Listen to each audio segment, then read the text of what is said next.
Rise, Meg. The Force will be with you. Hello everyone and welcome back to my channel. I'm Star Wars Meg, here to give you all of the news from a galaxy far, far away. In today's news update, we're going to be talking about some really exciting speculation to do with the show The Acolyte. We're also going to be talking about who could wield the Darksaber by the end of season 3 of The Mandalorian, and also some further details for the future of the show. Before I dive into the news, I just want to say thank you all so much for helping to support my channel.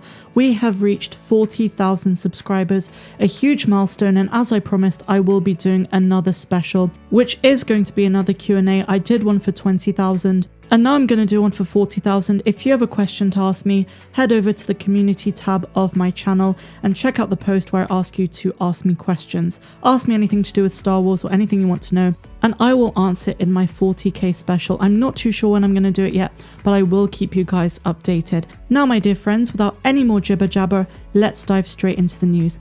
We begin with a very exciting Inverse article which is speculating about The Acolyte, an upcoming Star Wars show which was announced during Disney Investor Day.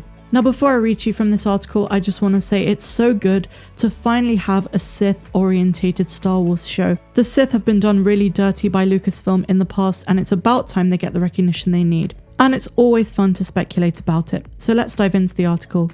Blame the rule of 2 if you want, but for anyone who loves rooting for the bad guys, it's a problem. However, that could change with the announcement of Leslie Headland's new Disney original series, The Acolyte. Poised to bring a whole host of Sith to Star Wars canon, The Acolyte is set in the last days of the High Republic. Could a Sith from a non-canon novel make an appearance? With the non-canon Legends timeline, the most recent look at Sith history lies in the Darth Plagueis novel by James Luceno. Now, in case you guys are veterans to my channel, you'll know that I think that is the best Star Wars novel, hands down. This novel looks at the life and times of Darth Plagueis, the mentor of Emperor Palpatine, and protagonist of the infamous tragedy of Darth Plagueis the Wise that Palpatine tells Anakin in Episode 3. Just as Palpatine murdered Darth Plagueis, Plagueis murdered his mentor, Darth Tenebrous, as the rule of 2 dictates. Tenebrous is by far one of the most fascinating Sith Lords. As a Bith, he revered science just as much as the Force, and is the source of Plagueis' and eventually Palpatine's obsession with eternal life and cloning. Crucially, Darth Tenebrous, otherwise known as Rugus Gnome, was alive in the last days of the High Republic and could easily make an appearance in The Acolyte. Now, I will just say before continuing that it really bummed me out when Plagueis was decanonized. It was originally canon, but then it became Legends, and that just really pissed me off because it is a superb precursor to The Phantom Menace, and like I say often, do check out that book. So let's continue. Tenebrous has technically been mentioned within canon, but not in a way that limits these possibilities. The Rise of Skywalker Visual Dictionary identified a Tenebrous Legion among Darth Sidious's ranks. However, it doesn't provide any details about what role Tenebrous serves in the Star Wars canon timeline. It just makes the name canon. Tenebrous was first introduced into Star Wars Legends through The Tenebrous Way, a short story in Star Wars Insider number 130, which detailed his death at the hands of Plagueis. Needless to say, Darth Tenebrous would be the perfect choice for the Acolyte, no matter the role, because this rationalist view of the Force is different to many other High Republic era Sith philosophies. He also ties the older Star Wars eras to every other film through the connection to Palpatine. The only question is whether a canon version will be updated, or if we'll get to see this Bith in all his Cranipod glory. Having read this article, I just want to say, Leslie Headland, I know you're probably never going to watch this video, but please, please, please make Darth Tenebrous canon again and bring him in to the show The Acolyte. That is literally a dream come true for any prequels fan who loves Darth Plagueis and loves Palpatine, loves the whole backstory and the mystery behind those characters. We need Darth Tenebrous because that also means an introduction potentially to Darth Plagueis somehow, somewhere in the future of Star Wars. But you know, that's just my opinion. Let me know if you want to see Darth Tenebrous in canon in The Acolyte down below. So now let's move on to our next article, and we're talking about 9 characters who might claim the Darksaber in the end.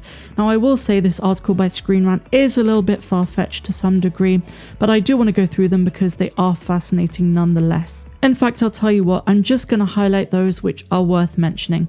So let's start with Grogu. A lot of you have suggested in the past that the title of the show, The Mandalorian, may not even be referring to Din Djarin, but rather Grogu. Well, this article seems to agree. They write, Tal Vizsla is one of the most important Mandalorians ever.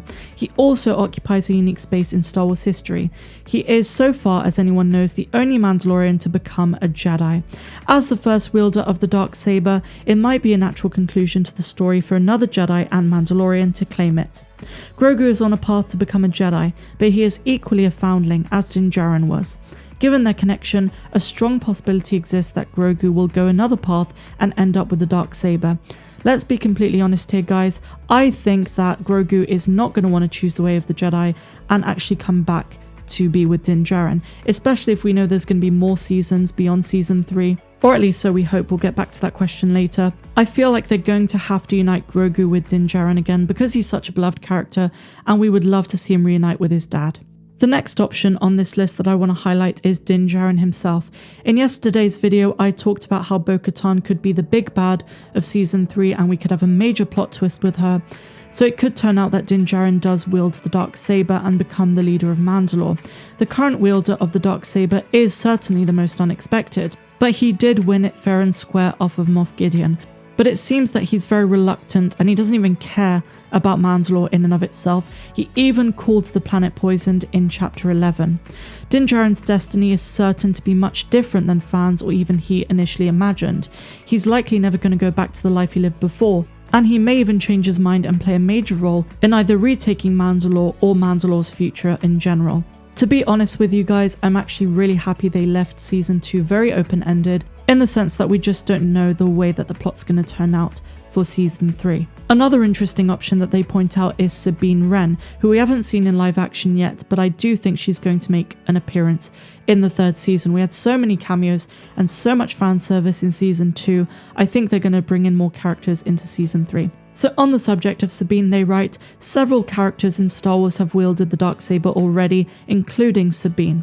She won the Darksaber in combat from Gar Saxon in Star Wars Rebels, undoing the last remnants of Darth Maul's shadowy legacy with her people. Then she willingly gave it to Bo-Katan, who accepted it in an effort to reunite their people. This seems like a plot hole at the moment, but resolving it could involve Sabine, who very easily could hold the Darksaber in the end. Again, we don't know exactly how this could go, but I do want to see Sabine Wren at some point in the show called The Mandalorian, of course. So now let's move on to our final article, and this one is, how many more seasons of The Mandalorian? Pedro Pascal says quality over quantity, and of course he's absolutely right. So the article from Comic Book says, according to the leading man, the question is about maintaining the incredible standard of the blockbuster Star Wars series. He did say though that he has no idea how many more seasons there will be, although Giancarlo Esposito says that the plan is 4 seasons and they have a mapped out story for those 4. As much as we all love Mando, they can't keep doing the series forever, and I personally would love to see a 4th season, although it's not been confirmed at this stage. And before I go, please may I ask you to consider becoming a patron of mine on Patreon. For either $2 or $10 a month, you can get exclusive access to content that is not found here on YouTube. And I'm Star Wars Meg, wishing you a phenomenal rest of the day, no matter where you dwell in the galaxy. Have a good one.